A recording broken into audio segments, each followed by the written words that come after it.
जय राधा माधवा कुंज बिहारी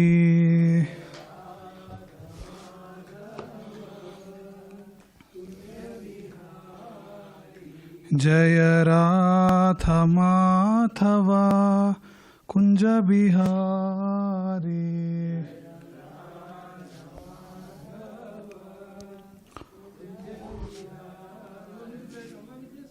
गोपी जन वल्लभा गिरिवरधारी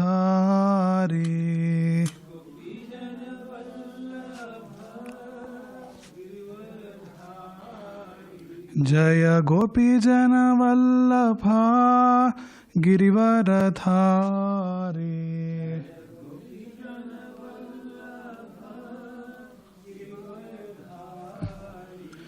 यशोदनंदन ब्रज जनरंजना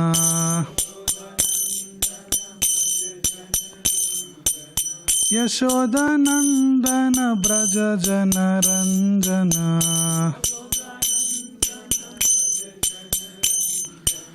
यमुनतीरावनचारी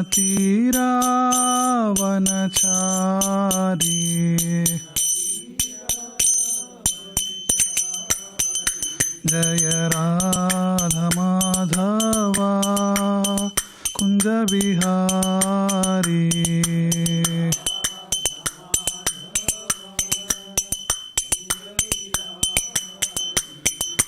गोपी जन वल्लभा गिरिवरधारी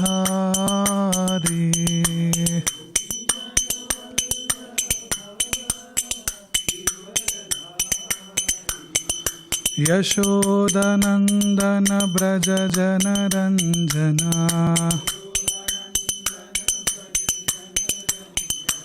यमुनतीरावनचारी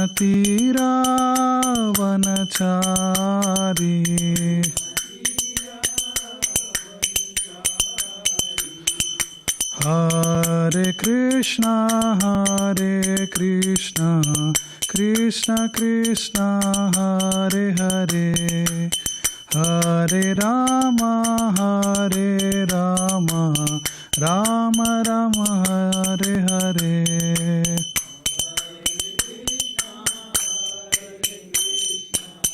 कृष्ण कृष्ण हरे हरे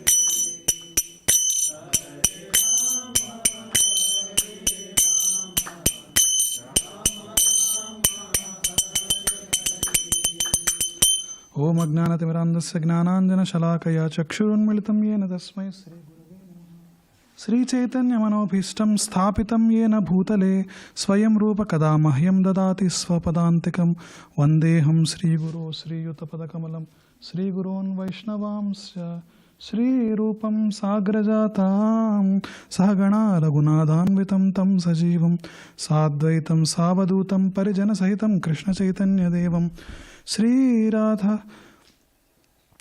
श्रीराधा कृष्णपादान् सहगणा ललिता श्रीविशाखान्वितांश्च हे कृष्ण करुणा सिन्धो दीनबन्धो जगत्पते गोपेशा गोपिका कान्ता राधा कान्ता नमोऽस्तुते तप्त काञ्चन गौरांगी राधे वृन्दावनेश्वरी वृषभानुसुते देवी प्रणमामि हरिप्रिये वाञ्छाकल्पतरुभ्यश्च कृपा सिन्धुभ्येव च पतितानां पावनेभ्यो वैष्णवेभ्यो नमो नमः। जय श्री कृष्ण चैतन्य प्रभु नित्यानंद श्री अद्वैत गदाधर श्रीवासादि गौरभक्तवृंद हरे Krishna Krishna Krishna Hare Hare Hare Ram Ram Ram Hare Hare. Hare Krishna everyone. Thanks for assembling this evening. So within a month we'll be celebrating Gita Jayanti. So I thought of speaking about the essence of Gita, majorly within like 4 sutras. Okay, let me just test. Yeah, okay. So how many of you here are new about Bhagavad Gita? You haven't heard about Gita? So you all have some idea about Bhagavad Gita. So Bhagavad Gita is one of the most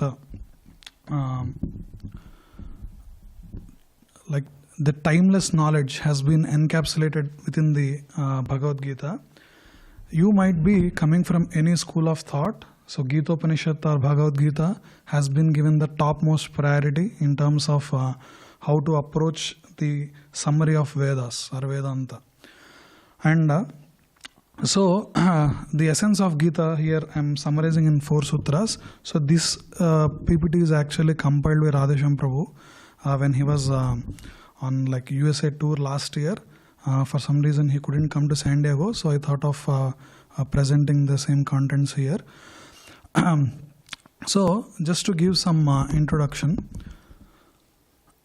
if you take the Vedic period, like say our grandfather, not even like a very Vedic period and all, like if you take our grandfathers or parents' age or so, if people are like having some troubles, like say financial or like with problems with like loss of immediate family, or like there are some financial problems, or like there is like invasions of other kings or anything, like any tribulation anyone face. So we have this tendency of either looking at the sky or like looking going to the ocean and looking at the ocean. We all know to a certain degree that this has some meditative effect on us. So the reason why we have this meditative effect is, we in the time of adversity or any problem, or when our knowledge is not enough to solve the problems or address our sufferings, we tend to come close to infinite. Something infinite as compared to Jiva. It could be a ocean, it could be a sky, or so on. So this is one of the reasons why we should approach Shastras also. So scriptures or the wisdom books has timeless knowledge given in certain instructions, and usually many of the scriptural injunctions are very axiomatic. But if you take Gita, Bhagavad Gita, it is given in a very specific setting. Like it's a conversation between, like if you take a contextually, it's between 2 friends, Arjuna and Krishna. Like they are very close friends. So Krishna is his cousin basically, his aunt's son, Arjuna's aunt's son. But when Arjuna in the middle of the battlefield has a problem with how to proceed further, because he has some introduction to dharmas and all, he is well read, he's a pure devotee as well, but he came under a condition where he cannot move forward. So this is called as a bewilderment. So if you don't know about the introduction of Arjuna, Arjuna is one of the most competent archer on the planet. Like there is no other one who beats Arjuna. Actually there is one, he is Lord Shiva. Lord Shiva is like one of the, out of all the universes, Lord Shiva is said to be one of the foremost archer. But we see, before coming to the setting of Kurukshetra, Krishna actually orders Arjuna to go on to different places and do like a pilgrimage. In that, he actually takes the blessings of Lord Shiva by actually defeating him, because he has the blessing of Krishna. That's how Arjuna gets Pasupatastra. That's a specific weapon.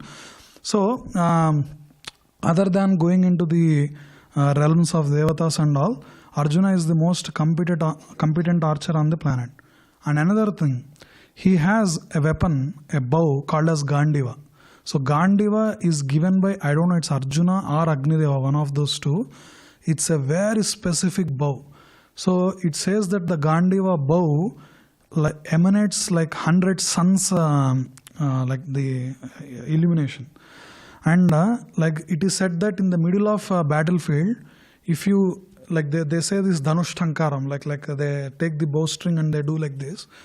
That sound itself actually shatters the hearts of enemies. So there is a very poetic description of how Gandiva is there.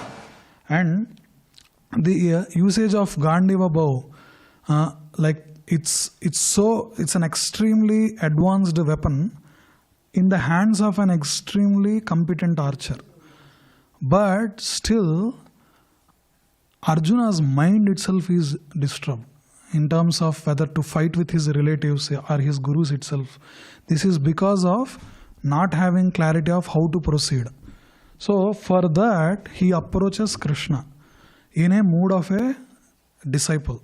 So karpanya dosho pahata svabhavaha pruchhami tvam dharma sammoda chetaha yasreyascha nischitam bruhitam tanme sishyasteham shadit mam tvam prapannam. Consider me as your disciple and please instruct me how to proceed further. In that setting, Krishna speaks like a not only as a friend but as a original spiritual master. Srila Prabhupada writes that for every living being, we need an external spiritual master who can instruct us how to proceed and all, but realizations and all, it will be taken by internal spiritual master who is Krishna. That's why Krishna is called Krishna Mande Jagadgurum. So proceeding with, going in that context, then Krishna speaks about 18 chapters of Bhagavad Gita. Amazing knowledge is embedded in these teachings. Out of these, like 4, it's completely, the whole teachings are summarized into these 4 sutras or principles. That is G for God. We are not all in all. There is a God in control. I, identity. This body is not all in all. Soul exists. T, transmigration. This one lifetime is not all in all. Many more lifetimes exist. A, aim of life. This material world is not all in all. Spiritual world exists. I'll speak about these 4 points briefly today. So first, this is a fundamental concept of Vaishnavism in terms of seeing we are not all in all, there is a supreme God in control. So if you have to go into bhakti, the act of devotional service, one of the Acharyas, Sri Padmanabhacharya, gives 4 pillars of bhakti. Out of that, so one of the foremost thing, like he gives the devotional activities in terms of saranagati, that is surrender. So if you have to surrender, you need to have one who provides a shelter and one who takes a shelter. And we know that from Shastras that Krishna is the supreme shelter that anyone can take, is the highest form of shelter anyone can take, and the Jiva is the one who takes shelter. So this is a fundamental understanding of like that there is a God in control. So there are like our Vedic literature has like Shruti and Smriti consists of Puranas, there are Upanishads, so on and so forth. Time and time again, this concept is being like revisited. Like there will be a devata, a demigod who gets into power. Sometimes they get puffed up and Krishna will show, Hari will show their place. So one such example is a pastime given in Upanishads, like where once there will be a fight between demigods and demons. So one who abides by God's laws are called demigods, and one who is rebellious are demons in our scriptures. So once there will be a war and demigods will turn out to be victorious. So every demigod goes to their home and then speaks to their like wives, saying, "Oh, today was there was a huge war. Oh, this happened, that happened," and then they try to take, they claim victory to themselves, basically. So one such demigod is like Marut. Yam Brahma Rudra Varunendra Rudra Marutaha comes. Marutaha is if you want to know like the material projection of the demigod Marut are monsoons, basically. So northeastern monsoons, southwest monsoons. So these are controlled by this demigod. So actually Krishna Hari approaches all these demigods individually. One story is of how he approaches Marut, and then he keeps bragging about how he did this, that, and then he was describing the details of how I blew so many powerful winds that all the demons got shattered and all that.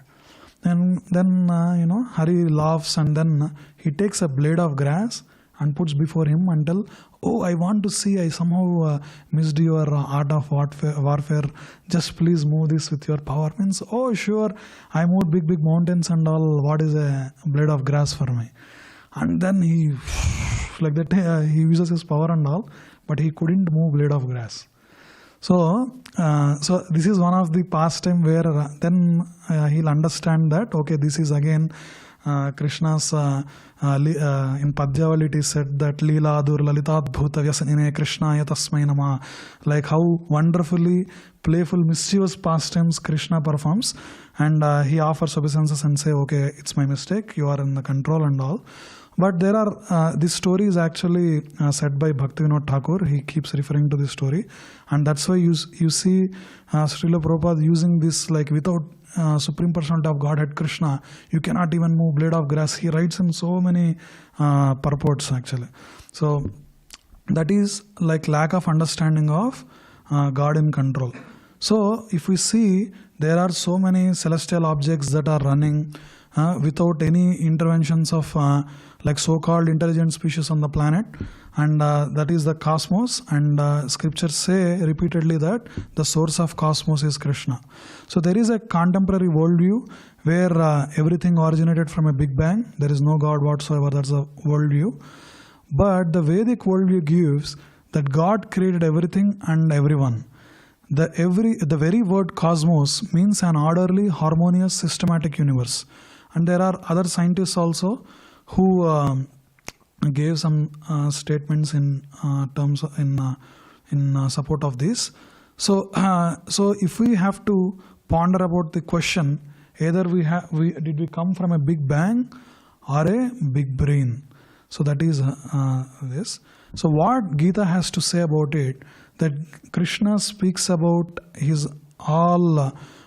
Like how he is the source of everything, apara prakriti, maya shakti and all that. One such sloka is Bhumirapo na lovayu kammano buddhirevacha ahankara iti yamme bhinna prakritire astada. Like that he tells about 8 forms of nature, like Bhumi, earth, apo, nalo vayu, earth, water, sky, anila means wind,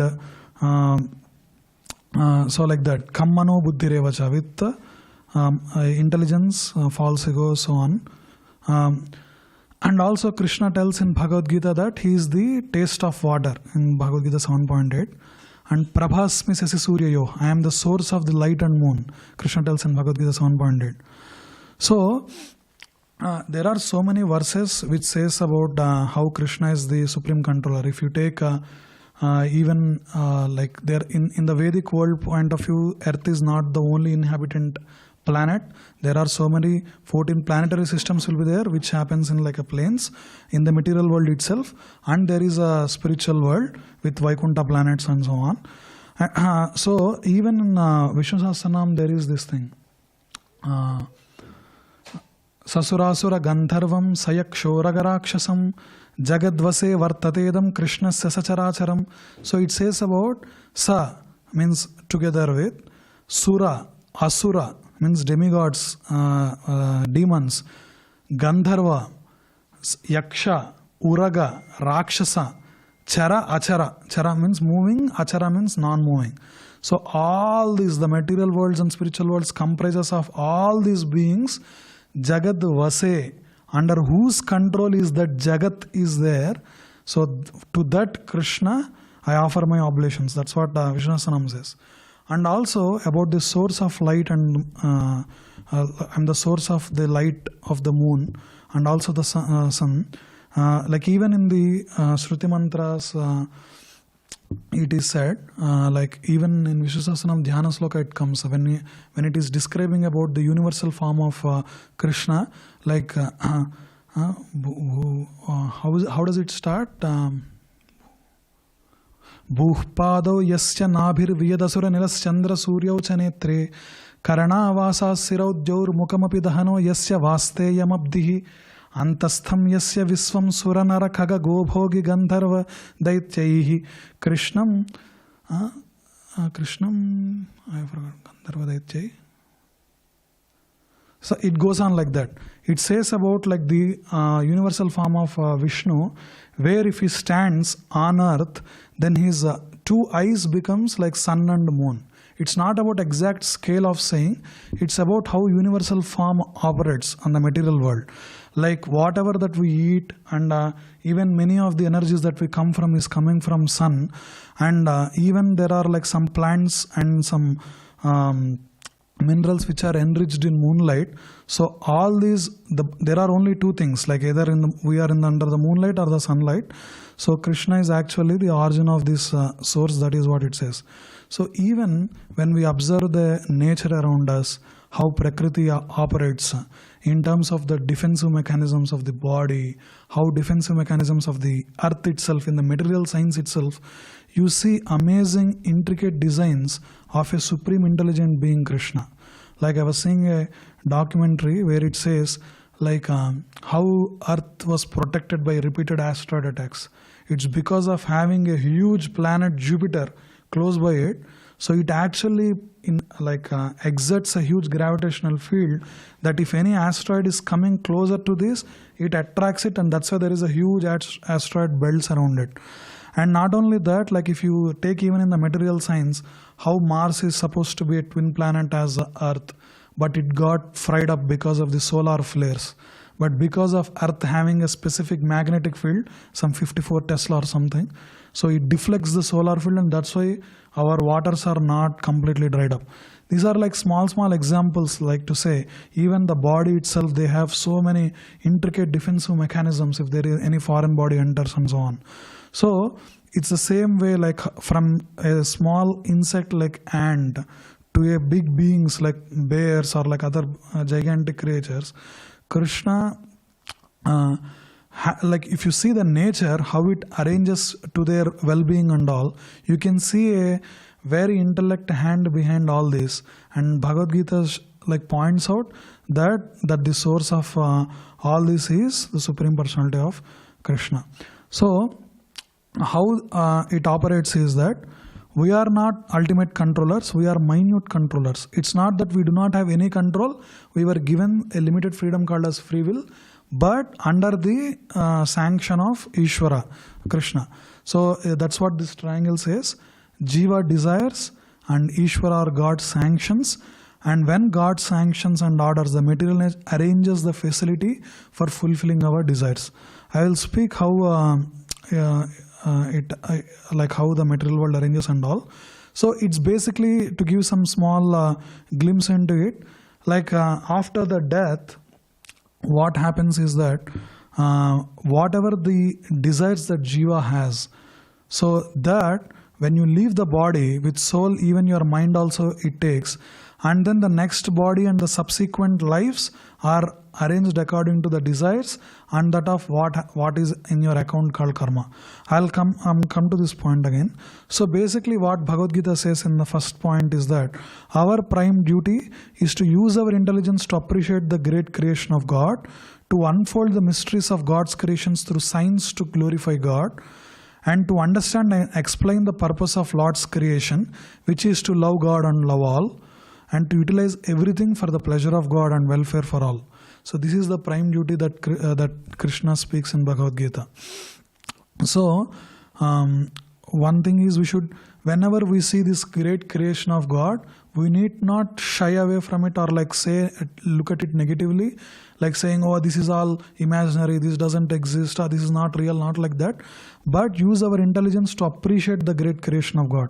So there are some pastimes of our founder Srila Prabhupada also. Like when he was taking walk on the beach, once he looks at and, oh, this is a beautiful sunset, like that he claims. And like the followers around him says, oh, Srila Prabhupada, you said material world is a nasty place, aren't we supposed to hate it? He tells, no, it is still the creation of God, and when we are linking that beauty towards the creation of God, that is actually sanctioned. And also there are some videos which I'll skip today, but there are some indefeatable Vedic truths that are given, that are Veda states that plants have life, proved by scientist Jagdish Chandra Bose, and description of human embryology in scriptures that matches to the modern day medical research. And Vedas state cow dung is pure.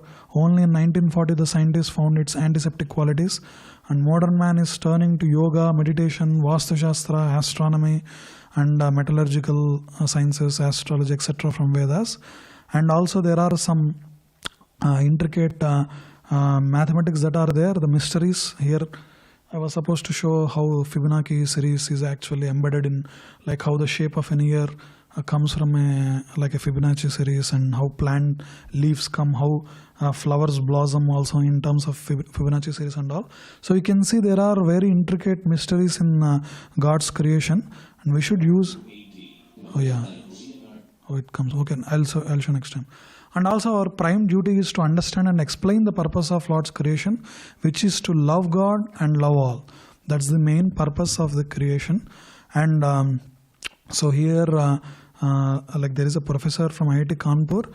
He's actually a professor in computer science and artificial intelligence. He comes and gives classes in MIT and other premier institutes as well. Now he is heading IIT Mandi. So why it is said that, like, through day he teaches classes as a professor, but like in the morning and evening he regularly takes this Bhagavatam and Gita classes. And this is one way we should be, not like a rebellious thinking in terms of atheistic aspect of approaching creation and all that. So our prime duty that Krishna tells is to utilize everything for pleasure of God and welfare of all. The only way to transcend material nature is to do everything for Krishna. So that is our prime duty. So the second sutra, principle that is there, is about jiva, the identity. The body is not all in all, soul exists. So one thing, if we see, like repeatedly now, like there are so many advertisements that are going in terms of how to take care of body, or like how to act on a bodily level. So this world is very well running towards that direction. But what scripture says is, this body is not all in all, soul exists. So this is about answering the question about the identity of the self, what you really are. So if you are posed a question, who are you?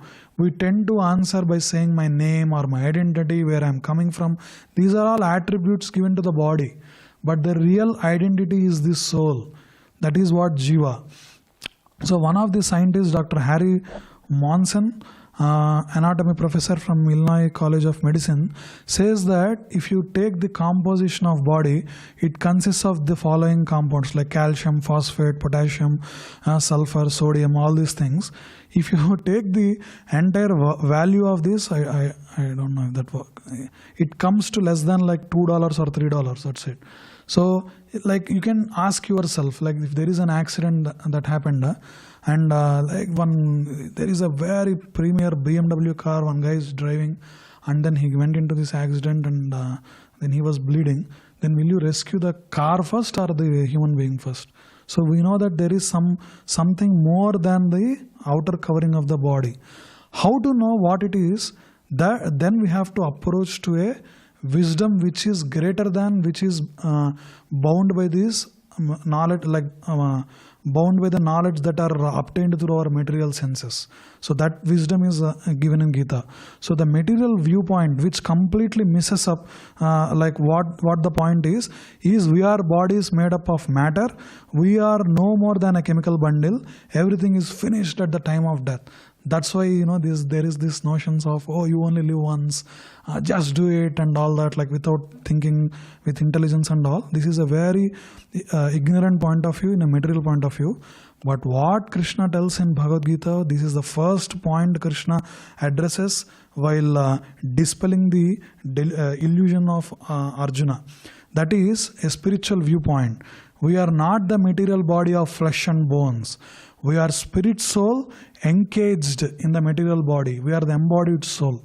Krishna tells, Vasamsa jirnani yatha vihaya, navati gruhnati naroparani. So how one changes from one house to another, at the time of death, I leave this outer covering, like how I removed this because of its heart and all. Like that, I remove this body and then go into another one.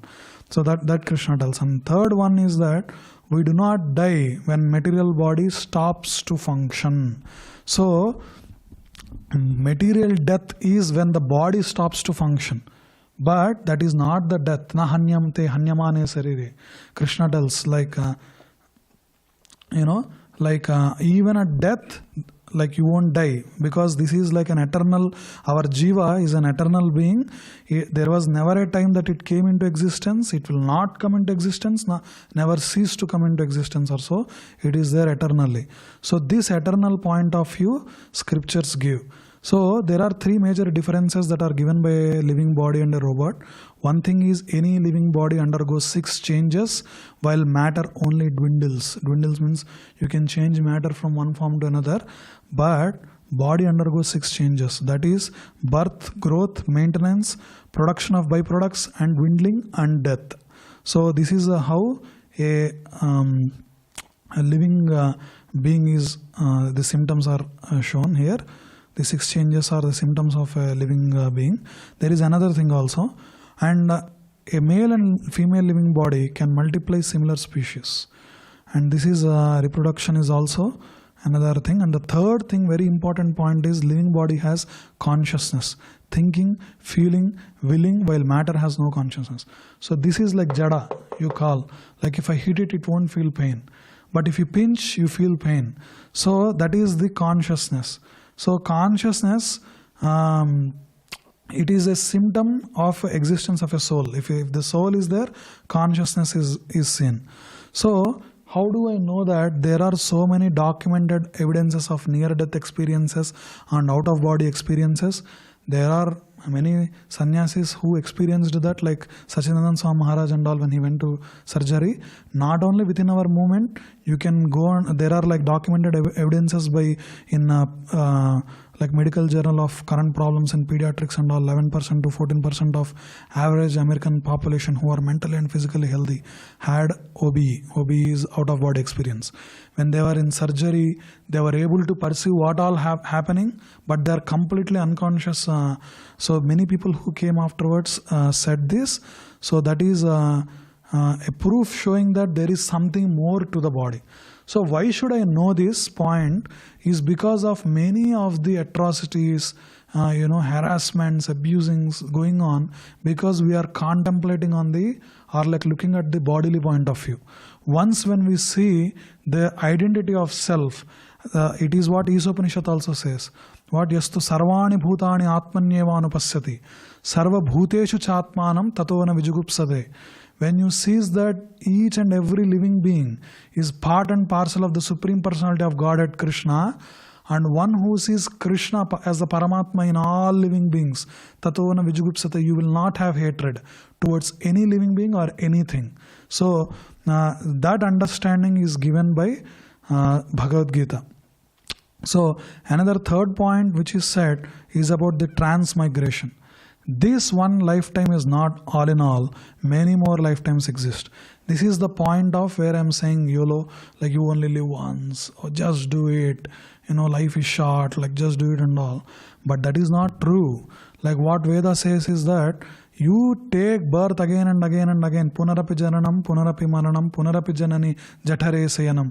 Iha samsare, bahudustare, krupaya pare, pahi murare. Sankaracharya tells, like punarapi jananam, again birth, punarapi maranam, again death.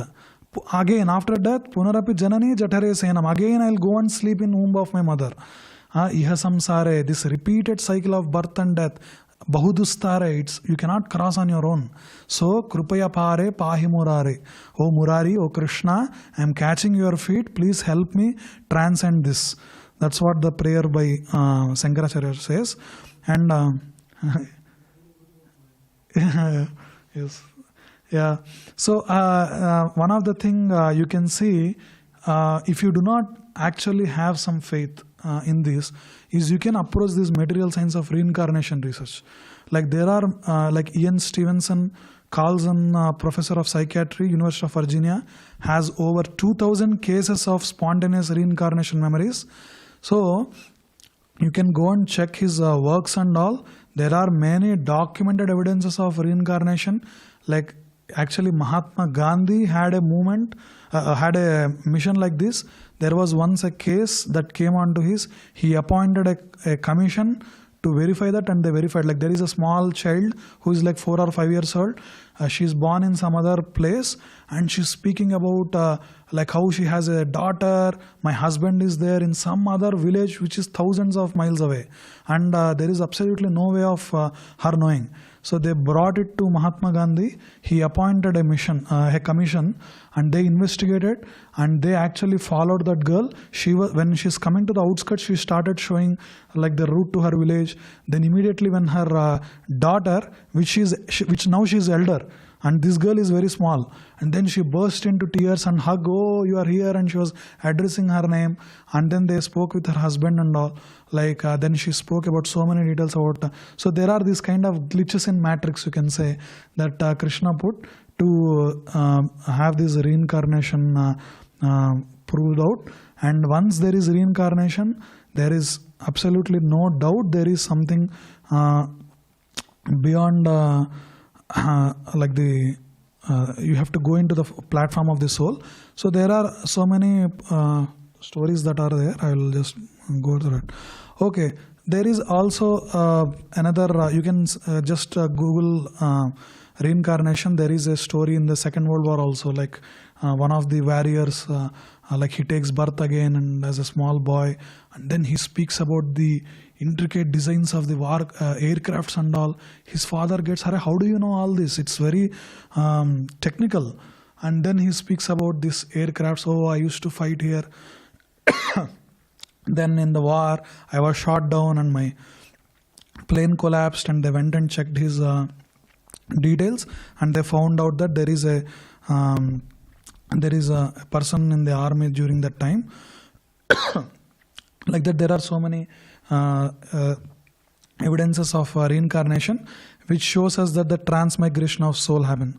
So what is this transmigration is, whenever we have whenever our death approaches, then the soul covering with the mind leaves the body, and whatever the quality of the desires that is stored, that next body correspondingly awarded. Of course, if you are aiming for like so much wealth and you are running after it your whole life, you should have that sukriti also in your account.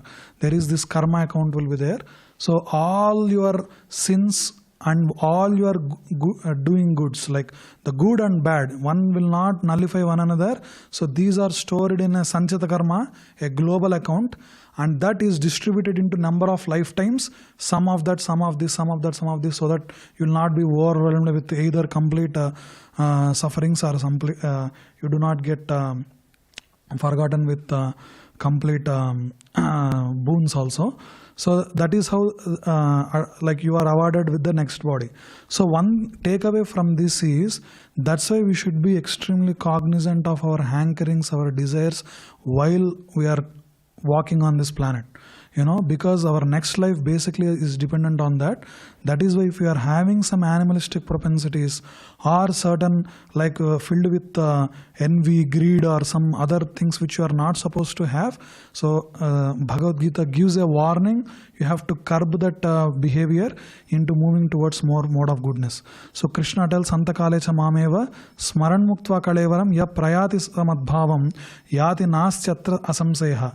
Just as by remembering Krishna, one attains Krishna, by remembering something else, one attains that object. So at the time of death, so Srila Prabhupada tells one point here, like whatever we go on through our life, that's why we need to engage more into these activities of spiritual things, dovetailing our interest towards Krishna, so that death is actually a final exam that we take.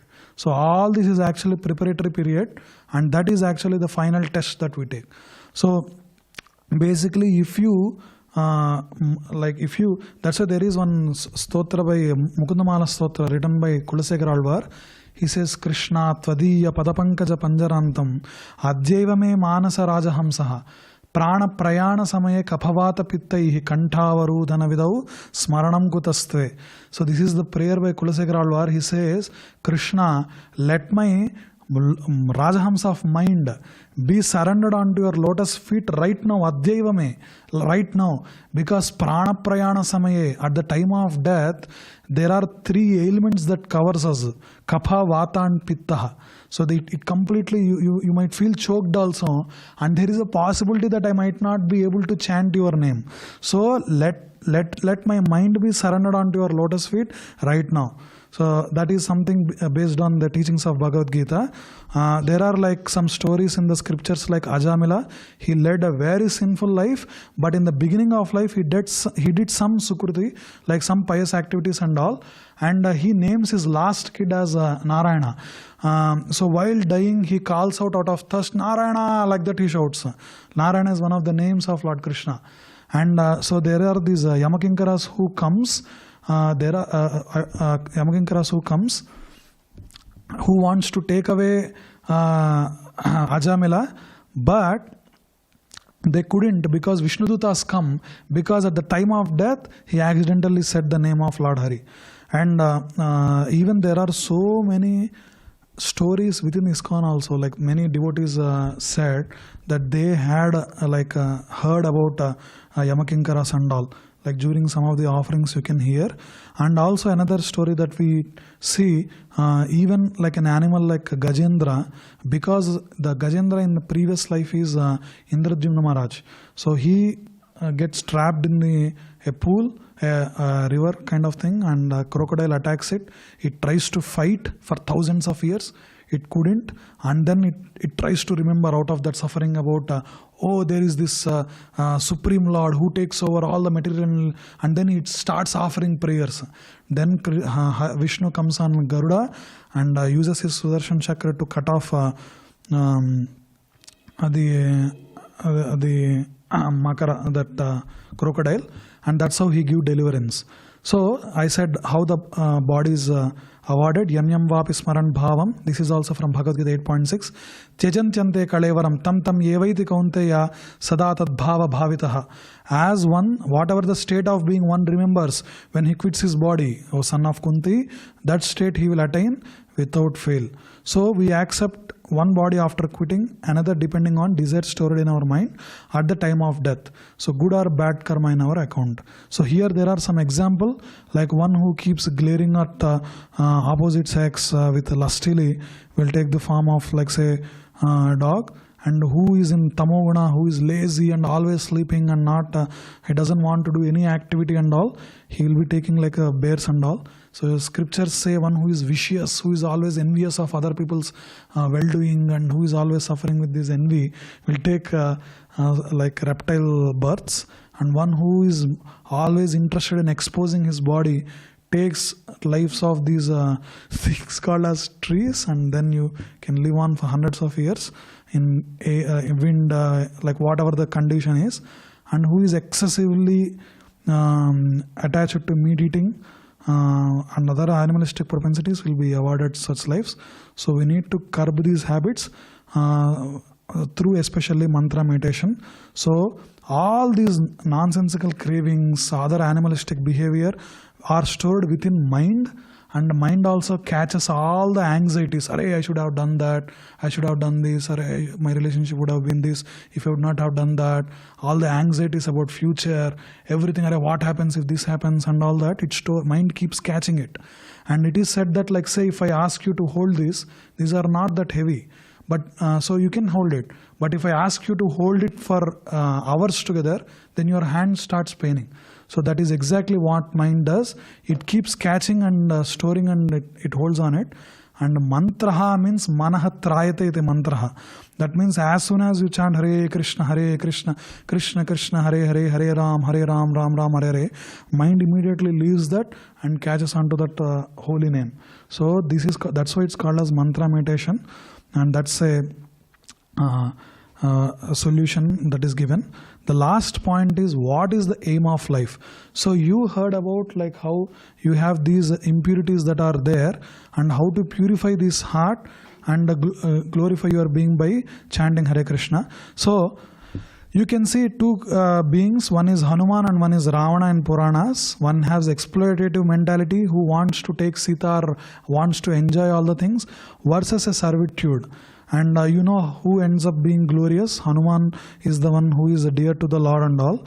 So how do we get into this purified state? A very simple formula called as ABCDE. I'll finish. This is the last point. So there is a very simple formula that we can take away from this seminar. That is ABCDE. Very easy to remember. Yeah, A stands for association. So having a good association. So basically whatever that mind stores the information comes from the kinds of books we read. So we have like Gnanendriyas, knowledge acquiring senses. So we take information through that, either through eyes, ears, like mouth by speaking or by exchanging communication, so on and so forth. You know that. So there is a principle called as Gigo. Gigo means good in, good out. Garbage in, garbage out. Krishna in, Maya out. This is the very simple principle. So association is very, very important. That's why we come to these evenings of Saturdays or Sundays and takes association of monks and deities as well. So that is one formula. A for association. B for books of wisdom like Bhagavad Gita. Again, as I said, it has timeless knowledge about how to control that mind, how to strengthen intelligence. And as I said, even competent archer like Arjuna is helpless if the mind is not controlled. One who controls the mind can win over the world. Those timeless principles are given in Bhagavad Gita. And C is for chanting. You can sing like how Chadda Prabhu, Rupa Manohar Prabhu sang with bhajans and all, outwardly speaking and delivering other beings like Sankirtan, and also for internal purification Japa. If you do not have Japamala, you can chant on the fingers as well. Like after your bath, please make it a habit to at least chant one round if you didn't start yet. And if whoever are doing, it's like how you are gaining muscles, like you take like 5 pounds and you keep on doing, and then you increase like that. You start 4 rounds and do steadily and then increase to 6 like that. So Acharyas say every Ekadasi, if you are in the beginning stage, should increase one round together. So that is C. D is for diet. So again Bhagavad Gita speaks about how taking sattvic food nourishes your memory fibers also. Dhruva smritihi, scripture says that.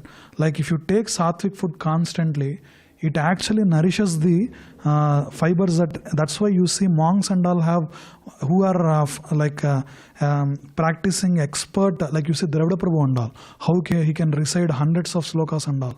The memory power comes from very sattvic food and all. Creativity, calmness and clear thinking also comes from D. There is a last point I didn't add in the slide, which is E. Can anyone guess what is E stands for? E is for engagement, service. So service is an expression of love. We can keep saying, oh, I love you and all, but the actual love is expressed to loving service. So service is the expression of love. So this is the takeaway from this class. I'll just revise ABCDE. A stands for association, B stands for good books, C for chanting, D for diet, and E for engagement or seva. Thank you for putting up with me. Hare Krishna. Thank you so much.